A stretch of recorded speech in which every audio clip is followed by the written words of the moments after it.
So, good afternoon, Good Sir afternoon, Melvin. Marianne. Yes, po. That's it. So, good morning, sir. Good morning. Can you please tell us a little bit more about yourself? I'm Mr. Melvin Lorente. I'm currently the principal for junior high school and senior high school of La Immaculada Conception School. And then I have my undergrad at Pamantasan Luntuson, Pasig with the course in PSIT. And then I have my master's degree from Polytechnic University of the Philippines, MSIT, and my specialization is more on information systems. So, sir, let's now proceed with some Okay. questions. So, what does leadership mean to you? Leadership for me is leading by example, and then at the same time trying to motivate your subordinates, or of course, for me, it's not subordinates, it's co-workers. Because without them, you cannot proceed with the plans that you have in mind. And how you describe the key actions and behaviors of the person that you experience as your best leader? For me, as a leader, I take into consideration the effort of the people that I have, or the members that I have. And in particular, for me as a leader, my behavior should be, let's say, an example for them to emulate exactly those effort, and then at the same time those perspective. And, sir, for you, are leaders born or made? Well, on that particular question, I would say leaders are made, but based on the situation or certain instances, we can say that 80% of the leaders are made, and then at least 20% are born. Why did I say so? Because there are persons that are, let's say, naturally born leaders, meaning to say they have the confidence, or they have that particular perspective on what to do and to lead. However, even though we have that natural skill or potential, you still need to harness them or hone them into some specific skill that you do not learn on your own, but rather you learn this by experience and through trainings, seminars, then at the same time understanding your environment. So, what is a role model for you, sir? A role model for me as a leader, for me, is that the person that try to communicate more, try to understand the well-being of the employees or the members. It's not just about the leader and his perspective, but rather he has to take into account the vantage point, meaning to say, how does the member sees the entire plan or sees the entire action, because you cannot do that without communicating exactly what they need to do. So, who are your role models, sir? Their characteristics? Based on characteristics, generally, because I do have my background with the military, my most of the leadership trait that I find that worth emulating is General George C. Patton during World War II, and then we have Erwin Rommel of the German Army. They are considered to be great managers in the field. So that's why I try to check the actions that they have done during those particular time, and I see to the point that they have this particular mindset on how to motivate people and how do they relay the instruction at the same time, their motives in doing that particular action, and at the same time they can be there and then show exactly how it's going to be done. So, that's what you have learned from them. Yes. So, what can leaders do to help others in the organization see the future? Leaders, as let's say, they should have this particular advanced thinking, or let's say they have this foresight. Okay, so as a leader, you see exactly how your plan will work and how it will take into an advantage, or it could be a disadvantage if, as I have mentioned, you do not include the members, or you do not tell them exactly what are the motives or the particular action. So, sir, what are some of the actions you take to create a climate for change and encourage risk-taking in specific ways? In a specific way, for me, since I'm handling senior high school students. Okay, most of the time, I'm not the typical leader that you see in the office. I still do have my classes, and I also have my advisory class. This is for me to set an example that the teacher should be always in good relationship with the student, because as we have said, this is service. Okay, in education you cannot just simply talk and discuss, but rather you have to share key experiences, and at the same time the ideas that future leaders, of course, and of course the welfare of the student will be taken into consideration. So should leaders let their constituents fail? For a time being, yes, it could be that there are certain times that there will be failures. But again, once you fail, okay, or your members fail, it's not for you to let's say criticize them, but rather the leader should be the first one to admit that there is a failure. Because most of the time, if your members fail to do a particular task, it means you also failed on your part. Because as a leader, as I've mentioned, you have to go with them together. You should be able to communicate the action. It's a team effort. It's not always an I. There's no I in a team, right?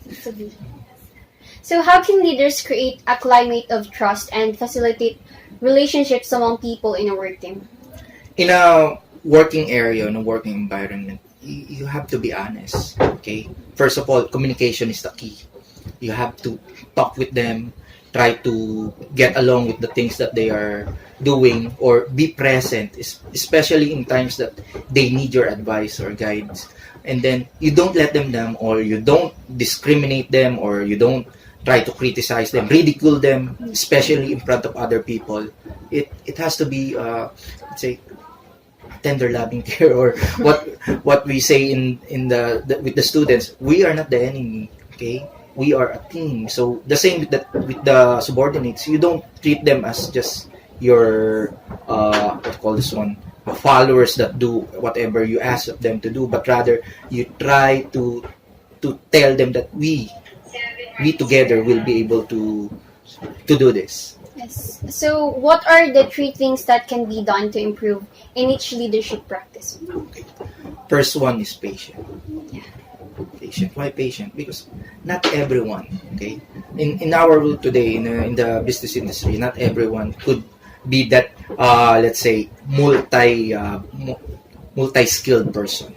Again, leaders could be not naturalists, or they are born, or but of course 80% of them are made. So the same with the workers. You have to train them, and you have to be patient. They might get it in one point, but rather there are continuous difficulties, and in those difficulties you need to be there. Next is, as I mentioned, communication. It is quite needed. It's important that you will be able to communicate. Listen to them. Do not just try to take into consideration what they are saying, but rather you try to dissect every detail of what they are saying, because from there you can see what is the difficulty or what is the problem, so you can help. And then at the same time, your trust with the people that you work with. Okay, it's not just that they trust you because you're the leader, but at the same time you should give them the confidence that they need. It's not that you're the leader and then they were not able to do this in this particular timeline, you're going to say, oh no, this is a failure. No, it's not like that. It has to be that you put your trust in them, that they can do this, because if no one will trust them, who will trust them, right? So it's you. It's the person that you have to do is to give them trust. So, sir, what are the three things that you can do to continue learning to be a better leader? Of course, the first thing is training and seminars. That's important. That's the key. Okay, you should attend that. Then, secondly is, of course, be ready for feedbacks or criticism. Okay, constructive criticism. It's not just because you're the leader. You're free, or let's say you're what call this one, exempted from being evaluated. You should at least consult subordinates, or try to ask them, what are the things that I might not have done, or what are the things that I should be doing. And then the third one is self-reflection. You have to introspect at least 3 times a day. Okay, that is for you to evaluate what is my relationship with this particular person. Because let's admit it, in the corporate world or in the business world, you don't get to choose who are the people you're going to work with, but rather you have to understand them. So it's not about you, but rather it's about them. So you have to introspect what are the things that you are missing as a person, and then at the same time as a leader. So, sir, is there any time you struggled with work-life balance, and how did you manage to solve the problem? Oh, of course, being in the academy is quite difficult, and then at the same time, I'm an IT practitioner. Sometimes it's just too hard to make the schedule or the time to compensate with all of the things that I'm doing. But what I have learned for the past decade in being here in this educational institution is that if you cannot do one particular task, okay, don't try to set it aside, but rather you have to consider what are the available time that you have, and then pay attention. Okay, and then at the same time, don't don't ever bring your work at home. That's the number one rule. If you cannot finish it today, set a time limit. Okay, it's not going to be I can do this at home. No, you don't do that, because you have to spend time or give time to your family as well. So, sir, how do you monitor the performance of individual team members, and in what specific ways do you motivate your team? First of all, since there is already the organizational chart, I have at least 4 GLCs, or grade level coordinators. They are the ones who are the immediate supervisor of the teachers. But every morning, this has been my routine. Every morning, I make sure that I check all the grade levels from grade 8, 9, 10, 11, and then 12. Then I ask the GLC what are they doing. And then from there, I go room to room. I try to check if the teachers are teaching or what are the things that I've done. After that, I ask the class president so to report exactly what are the activities that they have in mind. And then from if there are some instances that I may come across with a student, I ask the student, oh, what have you done today? So those things, if you try to put them into a certain report or a summary, you get the whole picture of the day. And then from there, you can now devise a certain plan. What are the things that we can do in order to prevent any incident, untoward incident, or what are the things that we can improve? Yes, sir. So this is the last question. Yes, okay. So how would you describe your leadership style? For me, the leadership style that, as I have mentioned, since Yes. this is more on the characteristic of General Patton and then General Urban Roman, it's more on being there, and then at the same time learning by doing. Together, we have the plan. I make sure that I'm present. I make sure that I'm there, even though I'm already in the top position. I make sure that I know exactly what they're doing, because from there I can know what are the things to decide upon, or what are the other plans to execute. So that's all, sir. Thank you for your coverage. Welcome. Thank you.